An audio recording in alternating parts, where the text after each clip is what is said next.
So hello के छ मेरो पनि एकदम नै ठिक छ अनि हजुरको पनि ठिकठाक नै होला। आज म मावला गएको थिएँ, बिहानै उठेँ तर 10 बजे है।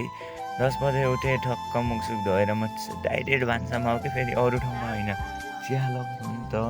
चिया खाएँ अनि ठक्क भ्यूको आनन्द लिँदै चिया खाइरहेको थिएँ। फेरि म चाहिँ एक्कासी हेर्छु न त बाले त बिहानै उठ्दा त पैसा गन्दै हुनुहुन्छ ल, हेर्नु न पैसा गन्दै। म त्यहाँ नहेरी दाउराले बनाएर लिएर आएँ अनि पन्चर च्याप्प छोपेर म दाउरालाई प्याकपुक हानेर ठक्क बनाइसकेको छु। बनाइसकेपछि आमाले जा खाना खाना हुनुपर्छ मैले लिएर भन्नुभयो र माइजूको लिएर आइसकेँ। आमाको हातको मिठो खाना पस्किँदै हुनुहुन्छ अनि म च्याप्प खाँदै वर्षपछि खाएको आमाको हातको। फेरि म आमाको हातको खाना खाइसकेपछि म दामी भ्यू हेर्न के यता पर्छ कि यो भ्यू यस्तो स्वर्ग छ क्या हेर्नलाई। नेपाल मतलब गाउँ बस्नुपर्छ, गाउँ नबसी हेर्न पाइँदैन है। सबै गाउँमा प्रदूषण भन्दा ठिक छ।